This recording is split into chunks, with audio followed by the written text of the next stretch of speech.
Luke 8. After that, Isa went from one town and village to another, announcing the good news about the kingdom of Allah.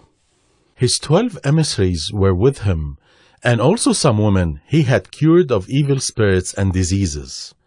Maryam from Magdala, from whom he cast out 7 demons. Joanna, the wife of Cusa, an official of Herod. Susanna, and many others who were contributing from their own resources to the support of Isa and his disciples. One day, a large crowd gathered, people having come from town after town, and he taught them with a parable. A farmer went out to plant his seed. As he scattered it across his field, some fell on a path. It was stepped on, and birds ate it. Other seed fell among rocks.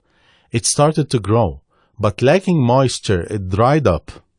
Other seed fell among thorns. They grew up with it and choked it out.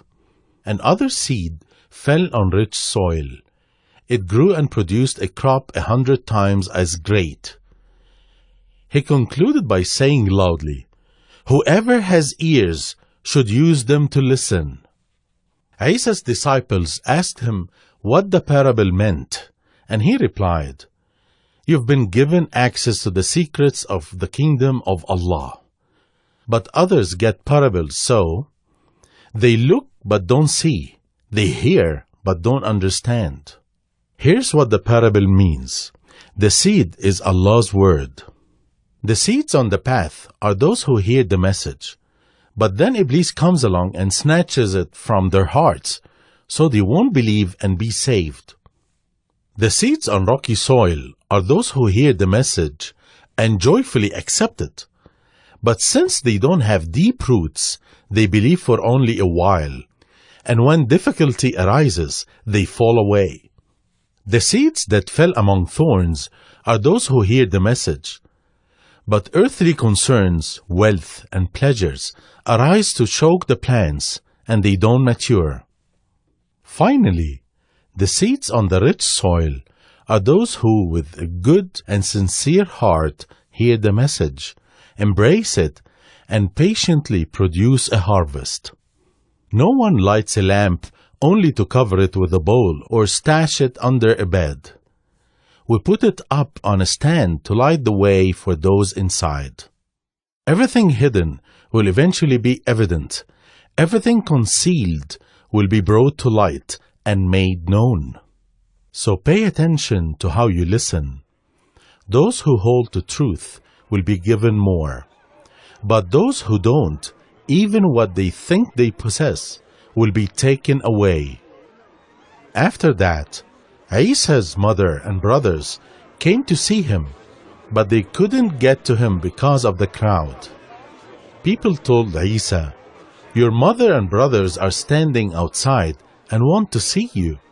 But Isa replied to them, "My mother and brothers are those who hear Allah's word and obey it." One day, Isa and his disciples got into a boat, and he said to them, "Let's go to the other side of the lake." So they started out. As they sailed, Isa fell asleep. But then a fierce storm blew down on the lake. The boat was filling with water, and they were in danger. The disciples went and woke Isa, shouting, "Master, Master, we're drowning!" Isa woke up and rebuked the wind and the waves. The storm stopped immediately, and everything was calm. Then he asked them, "Where's your faith?" Frightened and amazed, the disciples asked each other, "Who is this? Even wind and waves obey his commands." After sailing on, they landed in the region of the Gerasenes, across the lake from Galilee. As Isa was getting out on shore, he was met by a man who formerly lived in town, but was now possessed by demons, homeless and naked. For a long time he had stayed among the local tombs. Seeing Isa, he shrieked, fell down in front of him, and screamed, "What business do you have with me, Isa, Son of the Most High God, please don't torment me." For the spirit had often taken control of the man, so that even when he was under guard and in chains and shackles, he simply broke his bonds and was driven by the demon into the wilderness. Isa commanded the evil spirit to come out of the man, demanding, "What's your name?" "Legion," it replied, for many demons had entered him, and they begged Isa not to send them into the abyss of hell. There happened to be a large herd of pigs feeding on a nearby hill, and the demons begged Isa to let them enter the pigs, so he let them. The demons went out of the man and entered the pigs, and the entire herd rushed down the hill into the lake and drowned. The herdsmen saw all this and fled, reporting the news in the town and countryside. People came out to see what had happened, and they went up to Isa. There they saw the man from whom the demons had left. He was sitting at Isa's feet, clothed and sane.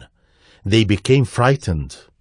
Then those who'd witnessed the events told how the demon-possessed man had been set free. And all the people from the Gerasene region, seized with fear, begged Isa to leave. So he got into the boat and crossed back to the other side. But before he started off, the man from whom the demons had gone out pleaded to go with him. Instead, Isa sent him off saying, "Return to your family and tell them all Allah did for you." So he went throughout the town declaring what Isa had done for him. After the crossing, the crowd welcomed Isa, having waited for his return. Then a man named Jairus, leader of the prayer hall, threw himself at Isa's feet and begged him to go to his home. Jairus' only child, a daughter about 12 years old, was dying. Isa went with him, surrounded by the crowds. Now a woman was there who had suffered for 12 years from chronic bleeding. She had exhausted her resources on doctors, but no one could cure her. Coming up behind Isa, she touched the fringe of his cloak. Immediately, her bleeding stopped. "Who touched me?" Isa asked. Everyone denied it, and Peter said, "Master, whole crowds surround and jostle you." But Isa said, "Someone deliberately touched me. I felt power leave me."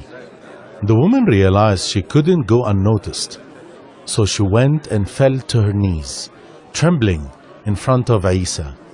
Then, with the people listening, she explained why she had touched him and how she had been immediately healed. "Daughter," he said, "your faith has healed you. Go in peace." Just as he spoke to her, a messenger arrived from the home of the prayer hall leader.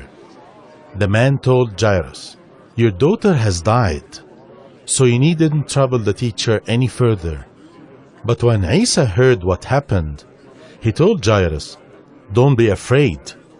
Just have faith and she will be healed." When they arrived at the house, Isa didn't allow anyone in with him except Peter, John, Yaqub, and the young girl's father and mother. Everyone inside was weeping and wailing, but he said, "Don't weep, she isn't dead, only sleeping." Knowing she was dead, the crowd laughed at him, but Isa held her hand and said in a loud voice, "Child, get up." Her life returned, and she got up immediately. Then Isa told them to give her something to eat. Her parents were overwhelmed with amazement, but Isa ordered them not to tell anyone what happened.